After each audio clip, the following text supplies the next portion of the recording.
Alors, rebonjour à tous. Je suis très heureux d'être parmi vous aujourd'hui. J'ai des bons souvenirs de ces visites que j'ai faites régulièrement depuis plusieurs années, parce qu'on est partenaire avec cette Église depuis plusieurs années.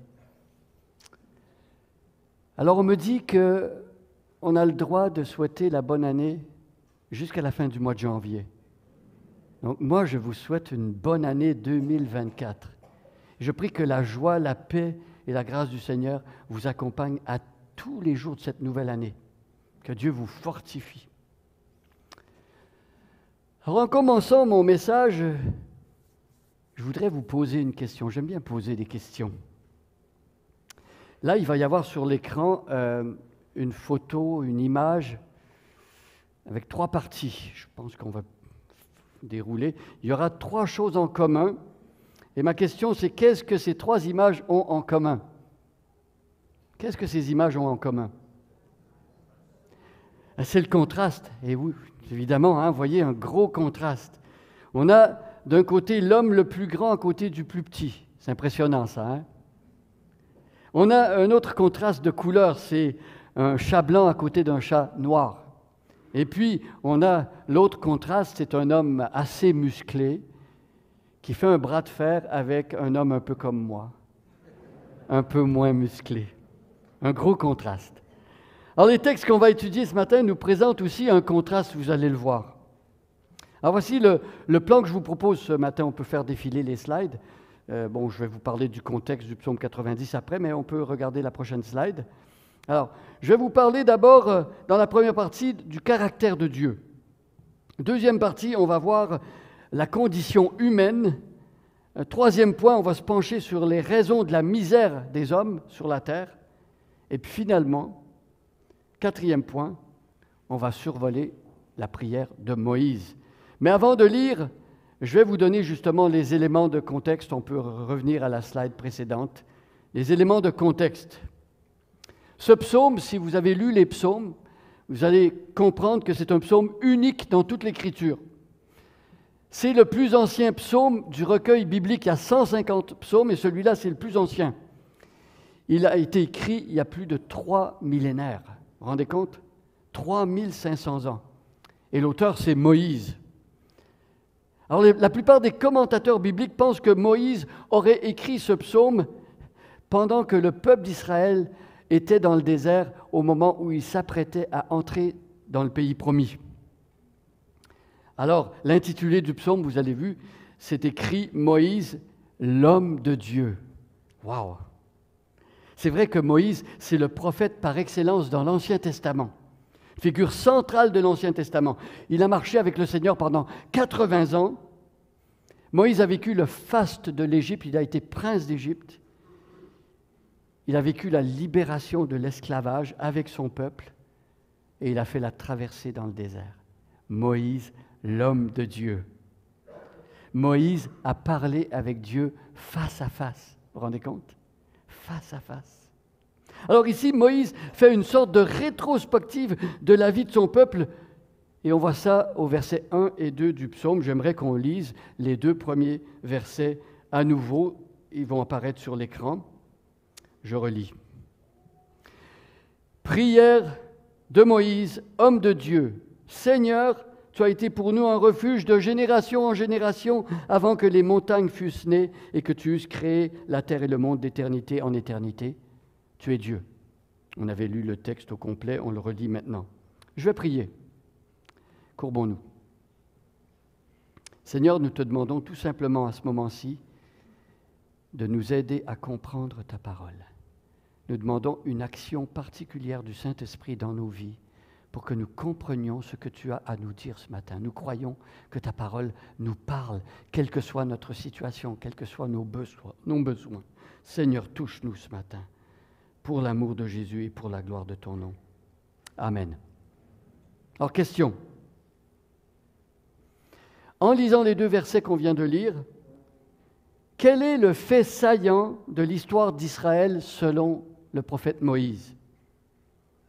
Quel est le fait saillant, d'après les 2 versets?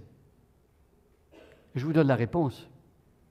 Le fait saillant, c'est Dieu lui-même. c'est sa personne, c'est sa présence, ce sont ses interventions. Dieu est le fait marquant dans la vie de son peuple. Et donc, c'est tout à fait normal que sa prière commence avec lui. Voyez-vous, la prière de Moïse nous montre la priorité du prophète. Une priorité avant que le peuple entre dans le pays promis. Quelle est cette priorité? C'est de mettre l'accent sur Dieu. Le focus sur Dieu.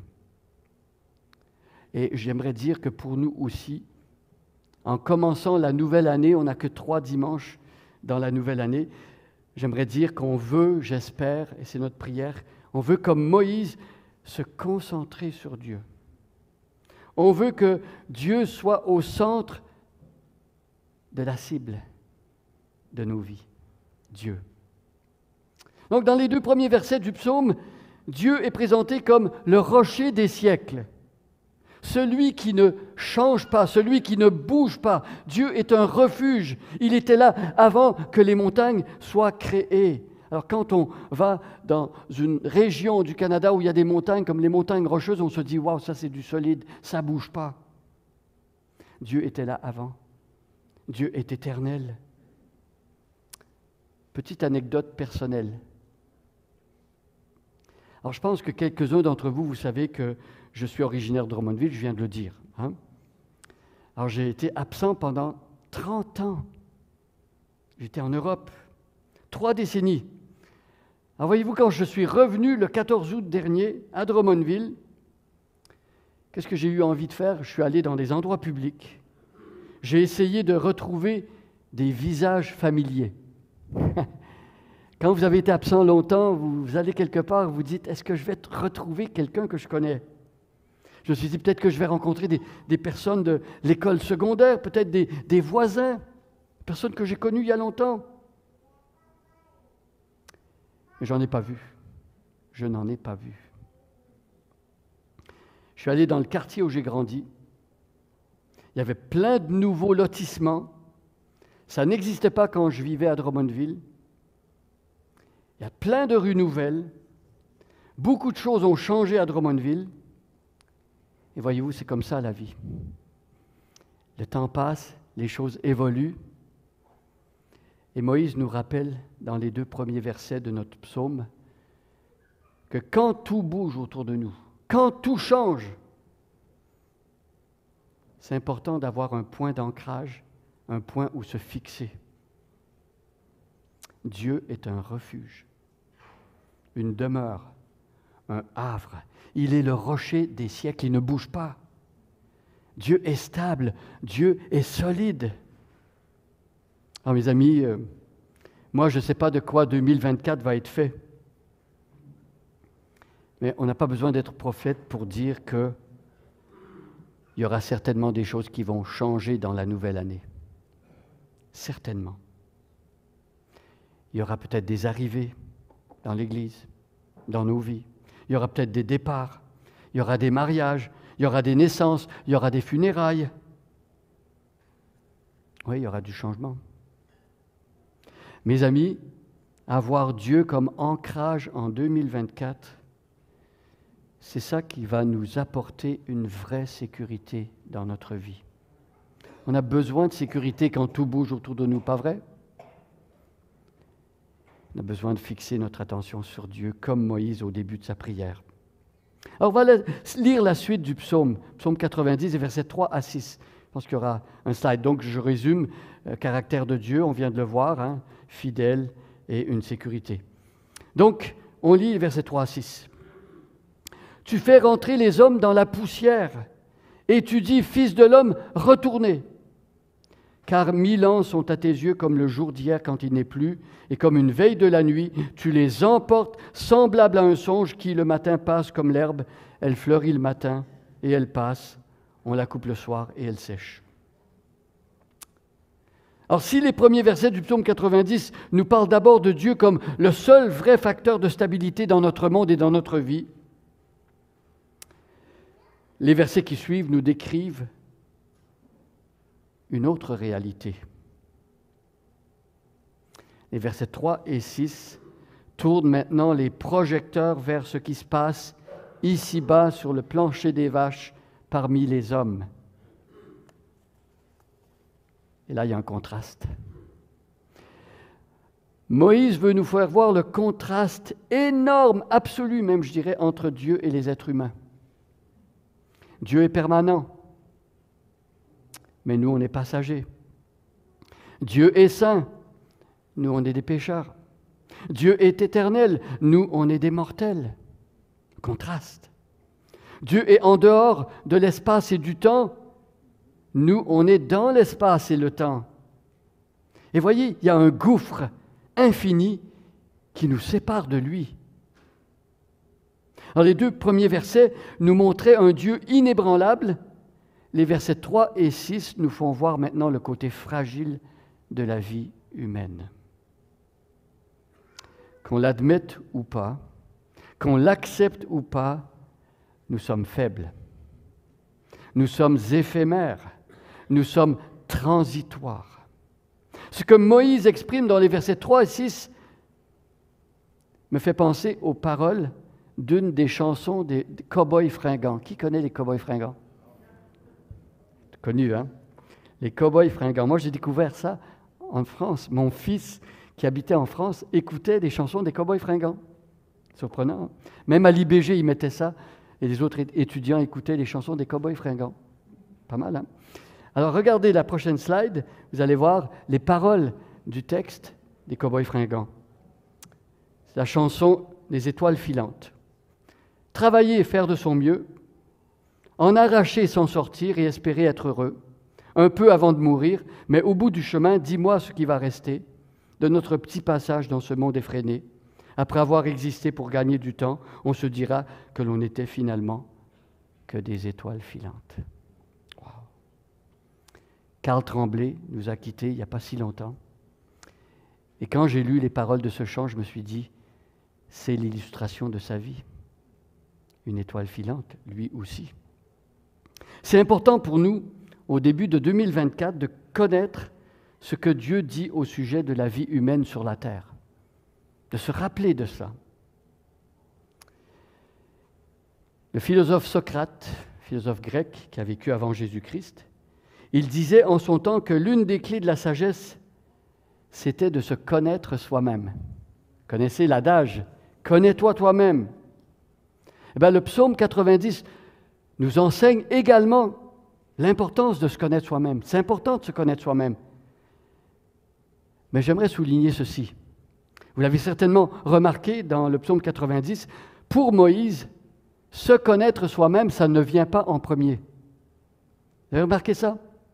La priorité absolue, c'est d'abord de connaître Dieu. Et c'est en connaissant Dieu qu'on va pouvoir se connaître de mieux en mieux. Alors, au début de 2024, on veut connaître Dieu. Tu veux te connaître? Apprends d'abord à connaître Dieu. On va lire maintenant les versets 7 à 11. Nous sommes consumés par ta colère et ta fureur nous épouvante. Tu mets devant toi nos iniquités et à la lumière de ta face nos fautes cachées. Tous nos jours disparaissent par ton courroux. Nous voyons nos années s'évanouir comme un son. Les jours de nos années s'élèvent à 70 ans et pour les plus robustes à 80 ans. Et l'orgueil qu'ils en tirent n'est que peine et misère. Car ils passent vite et nous nous envolons. Qui prend garde à la force de ta colère et à ton courroux selon la crainte qui t'est due? Dans les versets 3 à 6, le psaume 90 nous a rappelé la condition humaine sur la terre. On vient de voir ça. Et pour résumer, on pourrait dire que c'est une condition très précaire, misérable, misérable. Versets 7 à 11. Moïse nous explique maintenant la raison de cette misère humaine. Et là encore, il y a un grand contraste. Ceux qui ont lu le livre de la Genèse, quels sont ceux qui ont lu la Genèse? Ceux qui ont lu le livre de la Genèse, vous allez voir un grand contraste entre le début de l'histoire de l'humanité et des êtres humains et ce qui se passe aujourd'hui. Pas vrai? Le paradis terrestre et aujourd'hui. Et là, on se pose la question, mais qu'est-ce qui s'est passé depuis le Jardin d'Éden pour qu'on en soit arrivé à ça? Il a dû se passer quelque chose. Effectivement, il s'est passé quelque chose. Genèse, chapitre 3. La chute morale des êtres humains. La désobéissance, le péché. Le péché, c'est rater la cible. Le plan de Dieu, c'est la cible, et puis on passe à côté. La désobéissance aux ordres de Dieu, de celui, et on l'a dit dans la prière de notre frère Claude François, de celui dont les yeux sont trop purs pour voir le mal. Un Dieu saint. Notre attitude de rébellion a provoqué la colère de Dieu. Et les versets 7 à 11 nous rappellent que la condition humaine actuelle, c'est un jugement de Dieu.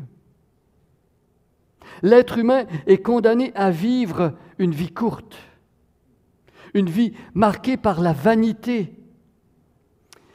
Et là, je pense que je vais rejoindre chaque être humain ici présent dans cette salle, dans son expérience de tous les jours.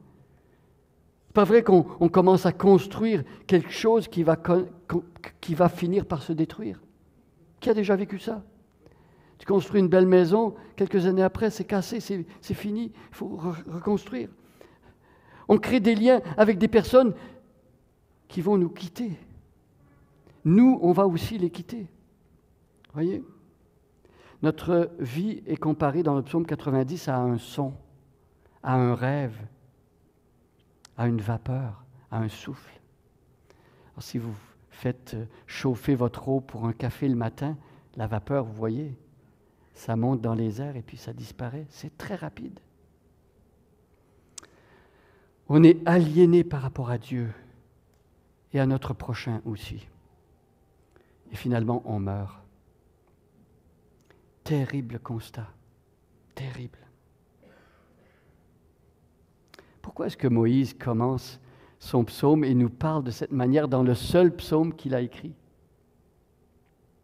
Moïse veut susciter chez ses lecteurs et chez nous qui entendons le psaume aujourd'hui une sorte d'humilité salutaire. Moïse veut provoquer un électrochoc. Mes amis, pour que la condition de l'homme sur la terre change, l'être humain doit passer par une prise de conscience. On doit réaliser que si tout ne va pas pour le mieux, si tout ne tourne pas rond dans le monde actuel et dans nos vies personnelles, c'est à cause du mal, du péché en nous. Alors, comme j'ai dit, on se pose la question, pourquoi Moïse, dans le seul psaume qu'il nous a laissé, il a des pensées aussi sombres? Pourquoi ce regard si négatif, on pourrait dire? Pourquoi ce regard si morbide par rapport à la vie? Alors si Moïse a ce genre de réflexion par rapport à la condition humaine dans le psaume 90, c'est lié au contexte dans lequel il a écrit son psaume aussi. Rappelez-vous, Moïse a vu son peuple tourner en rond dans le désert pendant 40 ans. Moïse a vu une génération complète mourir à la porte du pays promis. Moïse a vu Myriam et Aaron le quitter pour aller dans le monde des morts. Et Moïse a été lui-même désobéissant et il a été privé de l'entrée en terre promise. Et à la lumière de tout ce qu'il a vécu et vu, Moïse a pris conscience de la gravité du péché. Moïse a constaté l'étendue des dégâts causés par le mal et le péché. Et là, il fait monter une prière à Dieu.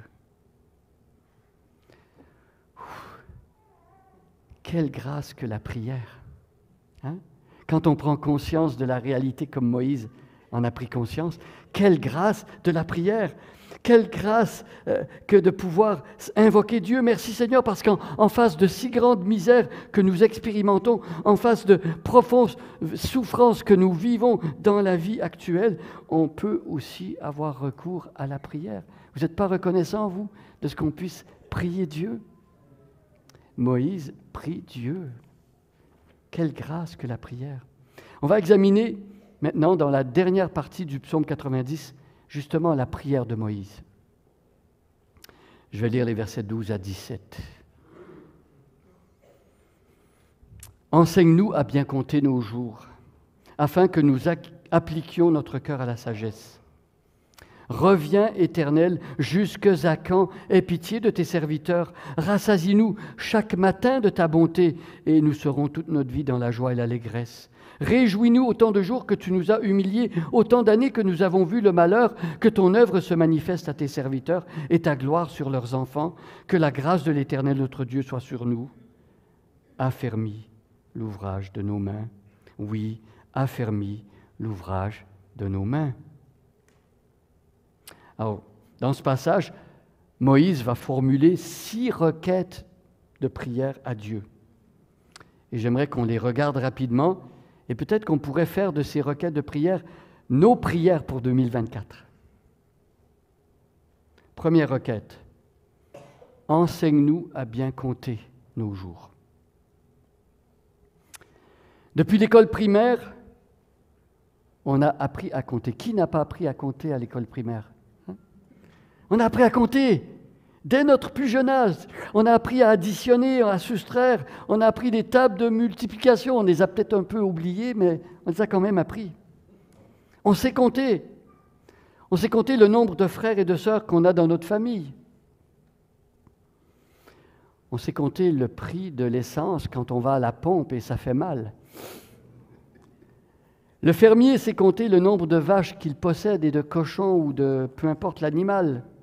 Tout le monde sait compter le nombre d'heures qu'il fait au travail et il va revendiquer un salaire qui correspond aux heures qu'il a travaillées. Mais voyez-vous, on a du mal à savoir compter combien notre vie est courte, la durée de notre vie.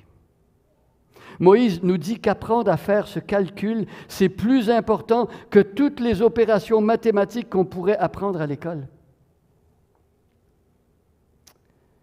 Quand on a appris à compter nos jours, on devient sage. On devient sage. Mais qu'est-ce que ça veut dire pour Moïse, être sage? C'est d'abord et avant tout prendre conscience de sa finitude. Savoir qu'on n'est pas ici pour toujours. L'insensé pense qu'il est immortel. Le fou pense qu'il n'a pas de limite, qu'il est tout-puissant. On voit parfois des gens dire « Ah, invincible, tu peux tout faire ». Celui qui manque d'intelligence et de réflexion, il ne fait jamais attention à la colère de Dieu contre le mal, contre le péché. En 2024, pourquoi ne pas demander à Dieu de nous apprendre sa sagesse à lui? Pourquoi ne pas le supplier de nous aider à utiliser notre temps comme il faut, à bon escient? Racheter le temps, car les jours sont mauvais. Utiliser son temps pour mieux connaître Dieu.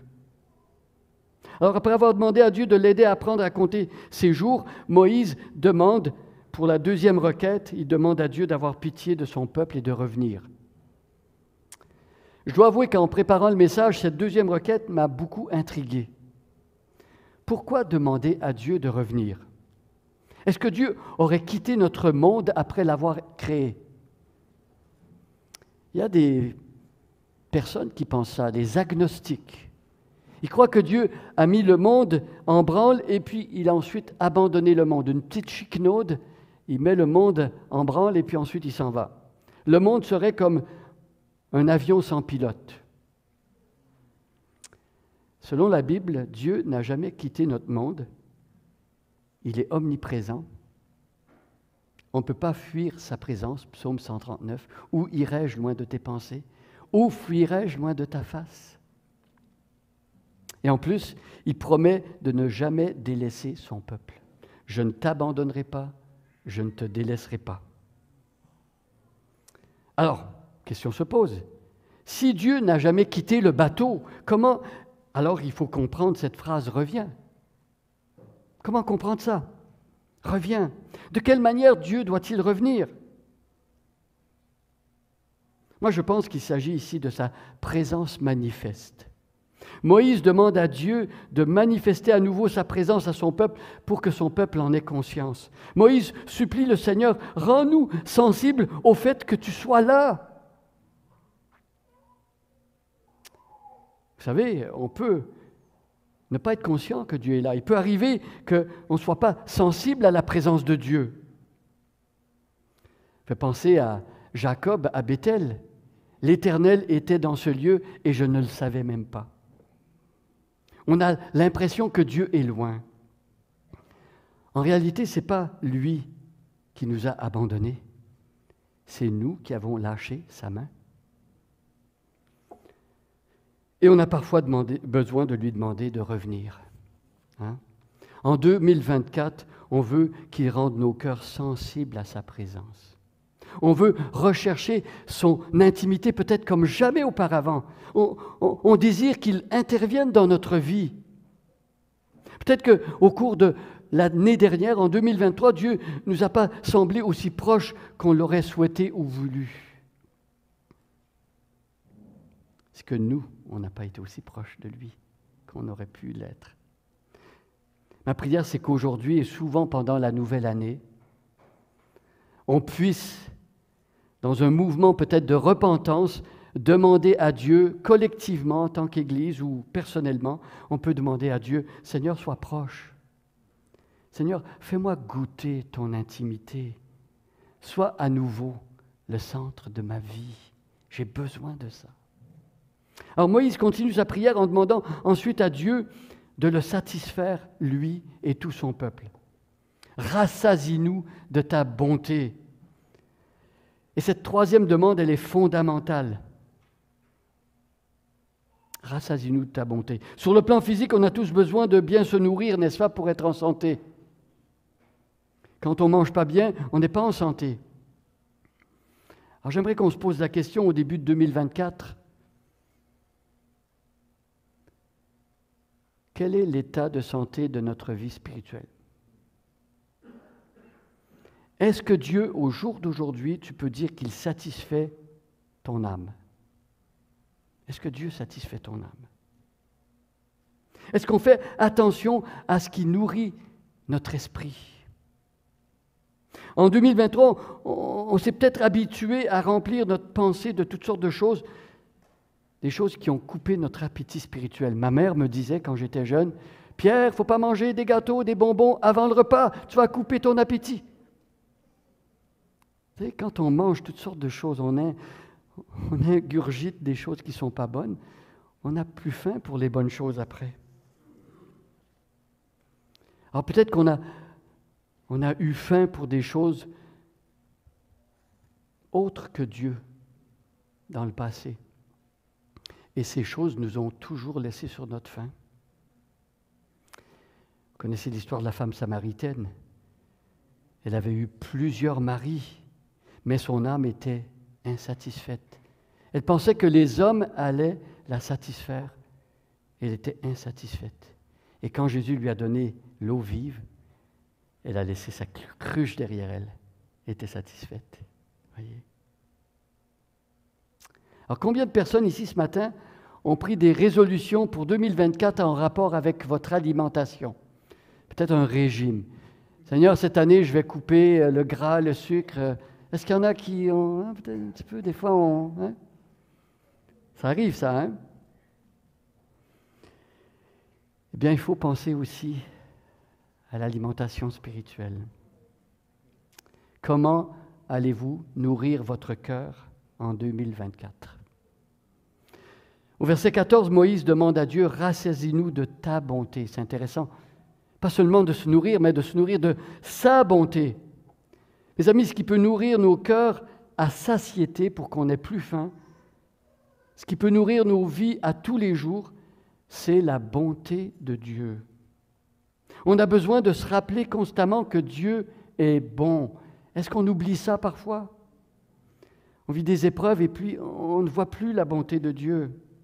Moi, je dirais que dans un monde où on nous bombarde constamment d'images à la télé qui nous rappellent la méchanceté des hommes,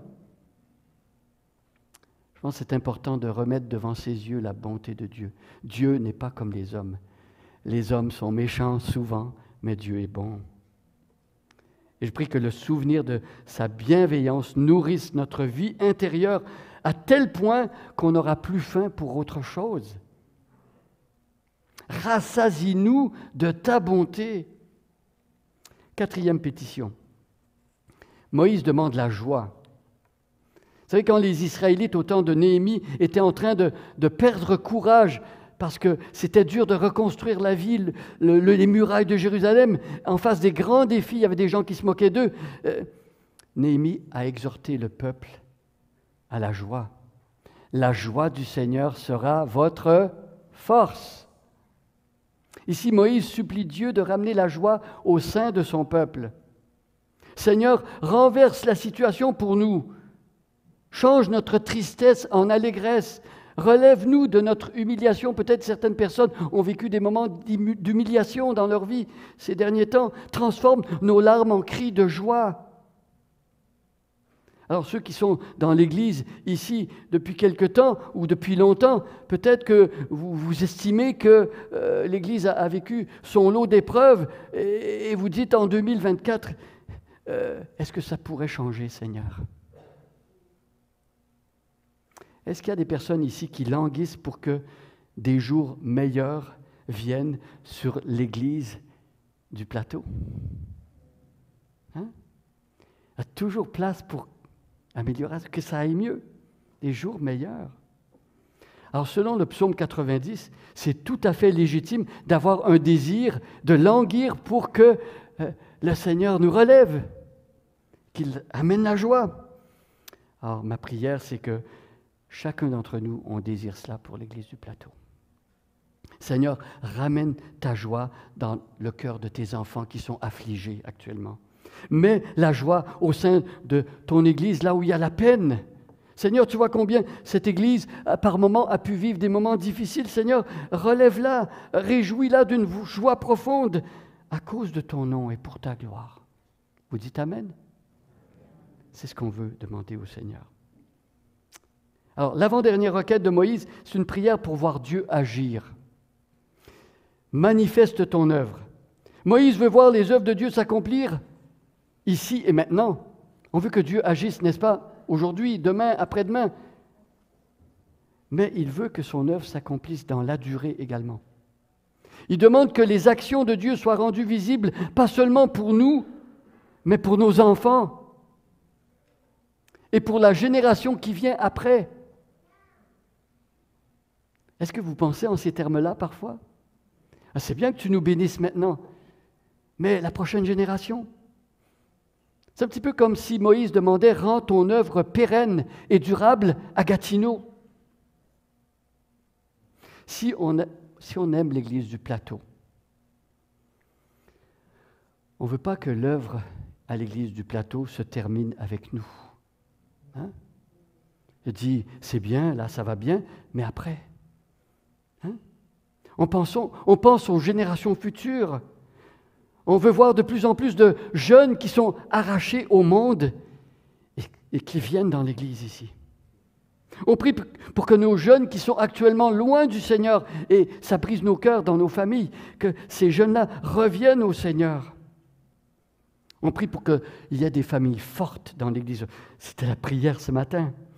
On prie pour des enfants qui se consacrent à Dieu et qui le servent dans son œuvre. On prie pour que l'œuvre de Dieu sur les campus, parmi les étudiants, fleurisse à Gatineau, dans la région. Hein? Que ton œuvre se manifeste à tes serviteurs et ta gloire sur leurs enfants. Finalement, Moïse termine sa prière en demandant à Dieu « Affermis l'œuvre de nos mains. Rends ce que nous sommes en train de faire, rends-le solide. Permets que ce qu'on va construire en 2024, permets que ça tienne. » Et là, quand j'ai lu cette requête, j'ai pensé au psaume 127. Le psaume 127 nous enseigne que si l'Éternel ne bâtit la maison, celui qui construit bâtit en vain. Et si on veut le dire en d'autres mots, on veut que Dieu inspire nos projets cette année. Que les projets de construction de quelque chose viennent de toi. Des projets peut-être pour la direction de l'Église, des projets pour l'édification des membres, des projets pour l'annonce de l'Évangile dans la ville, des projets pour l'implantation de nouvelles églises dans la région, un peu partout au Québec ou même jusqu'aux extrémités de la terre.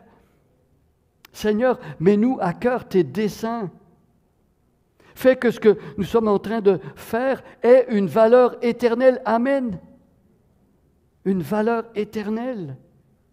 Alors à la fin de cette 6e requête, j'aimerais souligner que toutes ces demandes, Moïse et son peuple ne s'attendent pas à ce que Dieu les exauce parce qu'eux auraient eu un mérite quelconque. Seigneur, tu dois nous exaucer. Regarde combien nous sommes de bonnes personnes. Regarde tout ce qu'on a fait, c'est glorieux. Non. Moïse et le peuple de Dieu n'étaient pas dignes que Dieu exauce leurs prières. Pas du tout. Regardez avec moi le verset 14. « Aie pitié de tes serviteurs. » Moïse se base sur la miséricorde de Dieu pour être exaucé.